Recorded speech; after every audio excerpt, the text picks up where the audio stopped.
When looking at a map of the world of 1984, one striking feature of the political geography of the world is the lone piece of oceanic territory that is the British Isles and Ireland, overshadowed ominously by Eurasia. The two larger superstates had already been fully formed some time after the Second World War, which means this had been a geopolitical reality for decades by Winston's time. So why then did Eurasia not conquer the vulnerable Airstrip 1? Welcome to 1984 Law, and today we consider this question, which when consulting the law and considering the real historical context, does have a decent answer. So, is this geopolitical reality really that fanciful? Well, superficially, yes. These oceanic lands are geographically part of the European continent. For those who don't know, outside of the obvious proximity to the European mainland, until about 12,000 or so years ago, the islands were literally connected to Europe. Since Eurasia emerged as the dominant power of the Old World, you would naturally assume that they would have a strong claim to the islands, and so would have pushed to absorb them into the neo-Bolshevik orbit.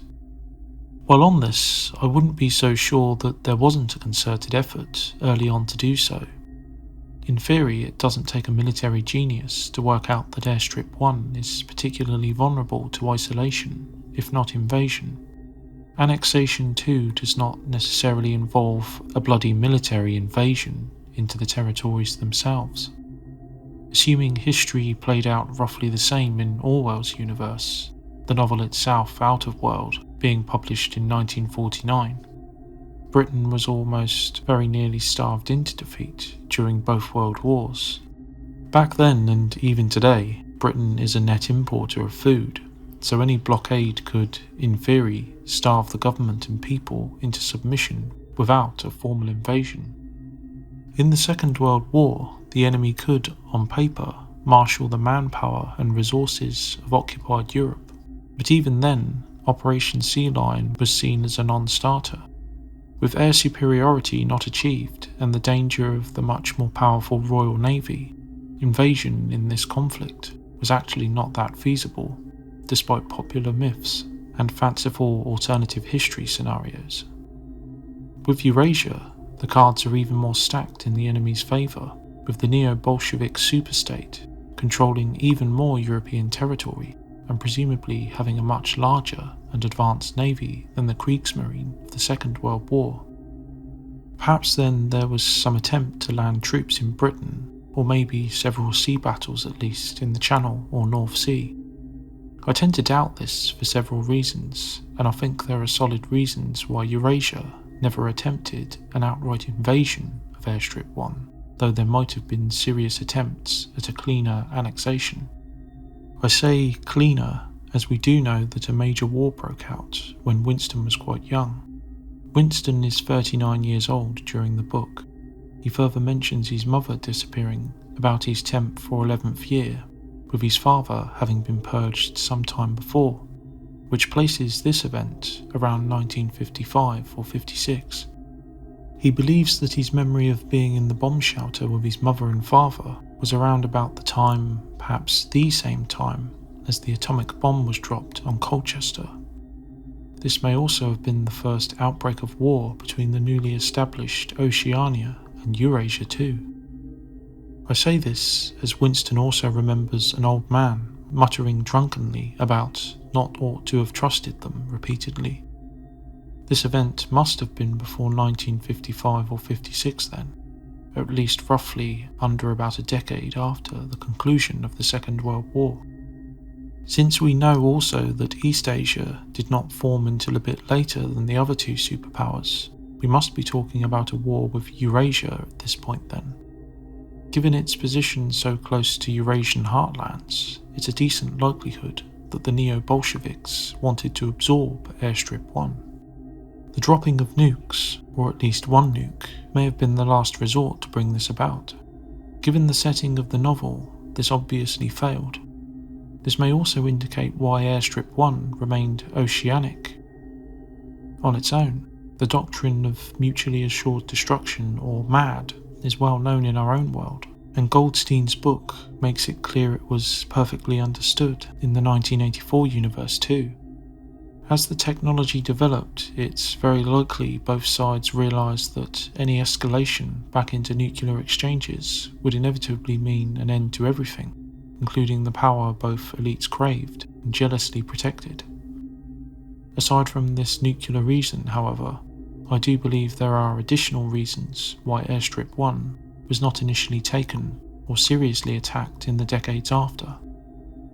My guess is that, despite apparent vulnerability as an island under the menacing shadow of neo-Bolshevism, Oceania was far from alone and a valued core territory of the superstate. Given geopolitical realities following the Second World War, even in Orwell's world, I am assuming that the former United States would be the de facto core territory of Oceania, at least early on anyway. The presence of Jones, Aronson and Rutherford in New York perhaps gives credence to this theory too. The USA certainly emerged as arguably the premier power after the war, with a massive industrial capacity and military, its navy supreme and the richest nation in the world.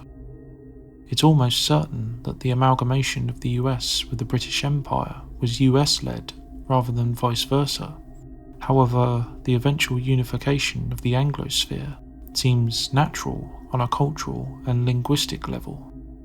Aside from the possible anomaly of South America, Airstrip 1, though not geographically part of the American-centric oceanic superstate, does naturally politically align with the rest of oceanic territory, that is, the US, Canada, South Africa, Australia and New Zealand. Given its vast power and military, any invasion of the British Isles at any stage would have been a very tall order for Eurasia. Given its position and perhaps its political and possible cultural significance as the birthplace of English socialism, it also seems very likely that an inordinate amount of military assets were committed there too to offset any such attack, or simply as an unsinkable forward base in which to make attacks on the Eurasian homeland. A final point to be made on this issue is firmly based on the lore of the novel itself, and is taken directly from Goldstein's book. It's a lengthy quote, but worth reading through as it's important.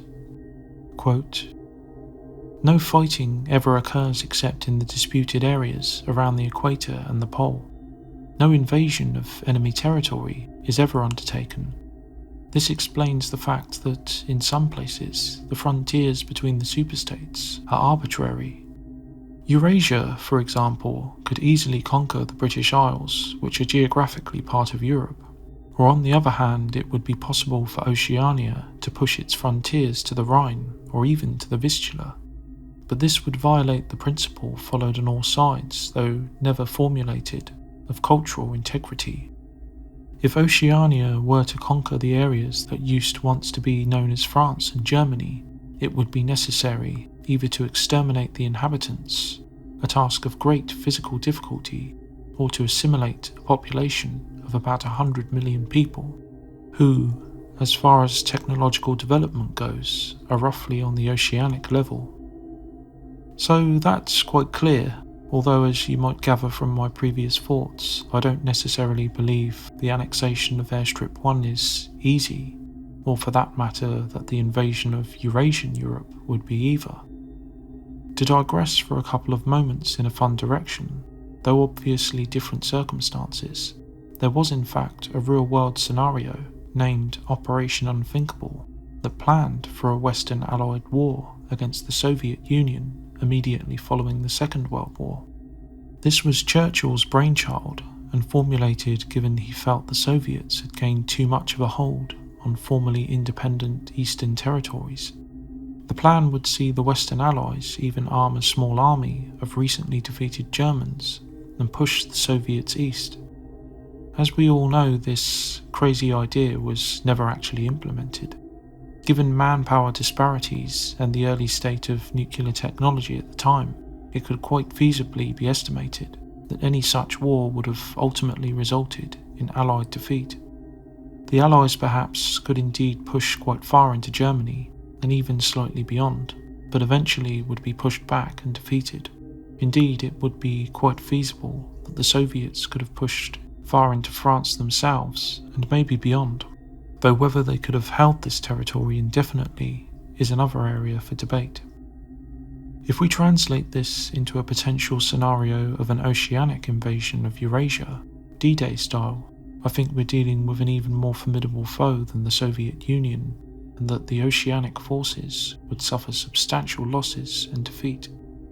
I'm no military expert, however, and this is just fun to speculate about based on my limited understanding of the historical context.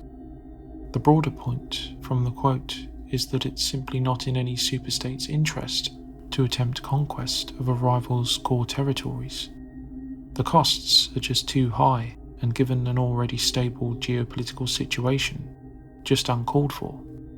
Each superpower is vast and self-contained, each having the resources needed to sustain their own economies and power structures.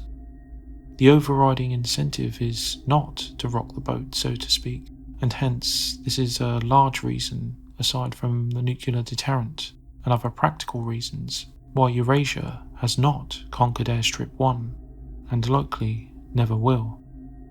But what are your thoughts? Do you agree with the logic in Goldstein's book?